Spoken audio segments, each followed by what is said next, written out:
بسم اللہ الرحمن الرحیم نحمدہ ونصلی ونسلم علی رسولہ الکریم اما بعد فاعوذ باللہ من الشیطان الرجیم بسم اللہ الرحمن الرحیم۔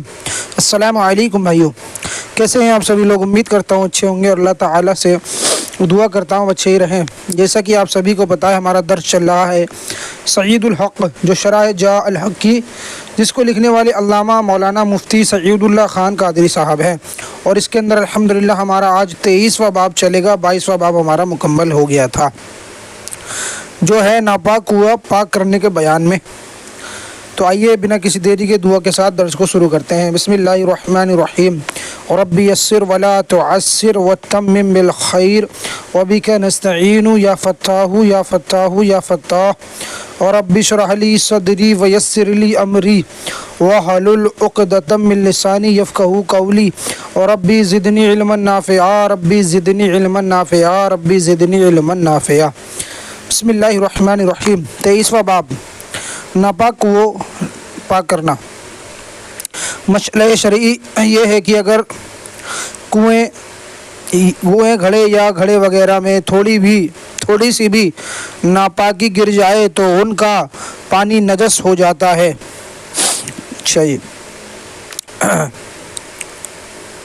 نجس ہو جائے گا،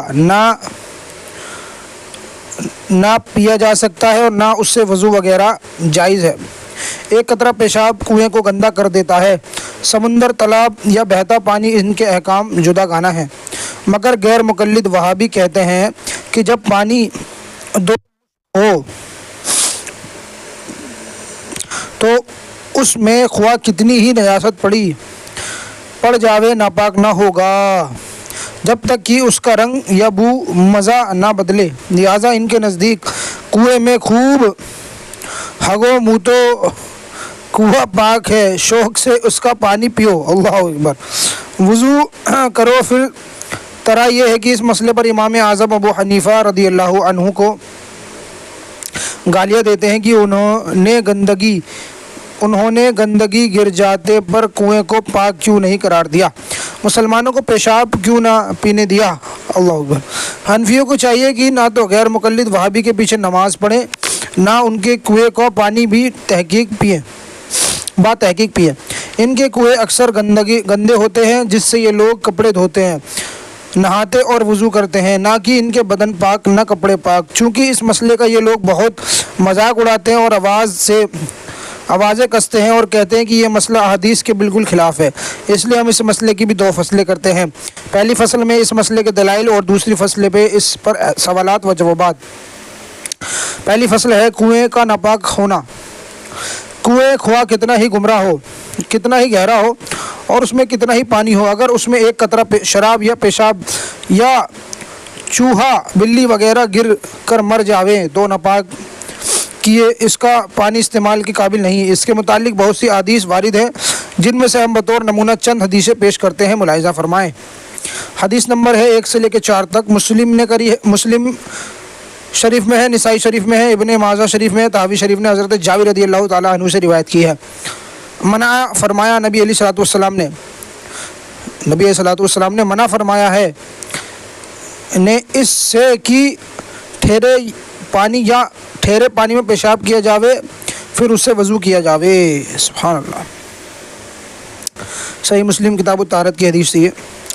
حدیث نمبر 5 تا 9۔ مسلم و طحاوی نے حضرت ابو ہریرہ رضی اللہ تعالیٰ عنہ سے روایت کی، فرمایا نبی علیہ الصلوۃ والسلام نے، کوئی شخص ٹھہرے پانی میں جنابت سے غسل نہ کرے۔ ابو صاحب نے پوچھا کہ اے ابو ہریرہ رضی اللہ عنہ، پھر جنبی کیا کرے؟ فرمایا علیحدہ پانی لے لے۔ سبحان اللہ۔ یہ ابن حبان، صحیح ابن حبان میں بھی حدیث ہے، عبد الرزاق وغیرہ میں بھی یہ حدیث ہے وغیرہ۔ ہم بہت محدثین نے مختلف راویوں سے بالالفاظ مختلف روایت فرمائی۔ ان حدیث سے معلوم ہوا کہ گھڑے، کنویں اور تمام ٹھہرے ہوئے پانیوں میں نہ پیشاب کرے نہ جنابت کا غسل۔ اگر ایسا کر لیا تو پانی گندا ہو کر قابل استعمال نہ رہے گا۔ اگر 2 مٹکے پانی